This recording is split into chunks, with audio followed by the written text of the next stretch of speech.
আপনি যখন একজন কাস্টমারের কাছে পণ্য বিক্রি করবেন, বিক্রি করার পরে আপনি তার সাথে আবার যোগাযোগ করবেন। যোগাযোগ করে 4টা কাজ করবেন। 4টা কাজ আমরা আজকে বলার চেষ্টা করবো, কারণ একটা জিনিস মনে রাখবেন যে আপনি কতজন সেলস এক্সিকিউটিভ নিয়ে, কিন্তু এক একজন কাস্টমার আপনার এক একজন সেলস এক্সিকিউটিভ হতে পারে, সেলস অ্যাম্বাসেডর হতে পারে।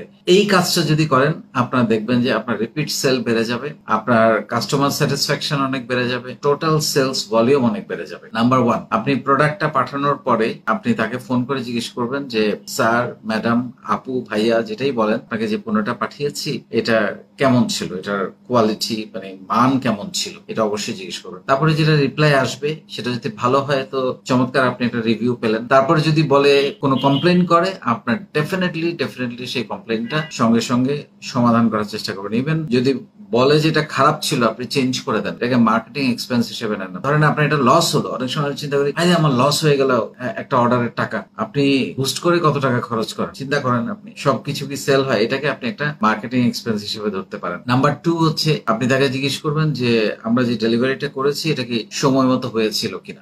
যদি হয়ে থাকে তো ভালো, আর যদি না হয়ে থাকে তাহলে আপনি ডেফিনেটলি দুঃখ প্রকাশ করবেন। এবং এটা করার আগে বরং আরো অন্য কাজ আছে, সেটা হচ্ছে যে আপনার প্রোডাক্ট ডেলিভারি করার পরেও নিশ্চয়ই আপনার প্রতিষ্ঠান থেকে, আপনার অফিস থেকে কাস্টমারের সাথে একটা কমিউনিকেশন থাকতে হবে যে উনি সময় মতো ডেলিভারিটা পাচ্ছেন কিনা, সেই কাজটা আগেই করে ফেলতে হবে। তবু এখানেও আপনি আরেকবার ধরেন আপনি প্রপারলি ডেলিভারি হয়েছে তাও তাকে জিজ্ঞেস করেন, তাতে তার মধ্যে একটা ভাবনা তৈরি হবে এরা তো খুব প্রফেশনাল। নাম্বার 3 হচ্ছে আপনি তাকে বলবেন যে স্যার, ম্যাডাম বা আপা, ভাইয়া যেটাই বলেন, যে আমাদের আরো কিছু নতুন প্রোডাক্ট এসেছে, আমরা এগুলো আপনাকে মেইল করে বা ইনবক্সে আমরা এগুলো ছবি এবং মূল্য আপনার জন্য পাঠিয়েছি, আপনি সেগুলো একটু দেখতে পারেন। নাম্বার 4 হচ্ছে আপনি এটাও সাথে সাথে অফার করতে পারেন যে আপনি যদি এর সেকেন্ড অর্ডারটা করেন ইমিডিয়েটলি এতদিনের মধ্যে বা এই সময়ের মধ্যে আমরা আপনাকে ডেলিভারি চার্জ ফ্রি করে দেব। সো এই অফারটা করতে পারেন। এতে যেটা হবে কাস্টমারের সঙ্গে আপনার একটা সম্পর্ক তৈরি হবে, এবং প্রতিটা কাস্টমার, যেই কাস্টমারটা আপনাকে নক করবে, সেল হোক বা না হোক, সেল হলেও মানে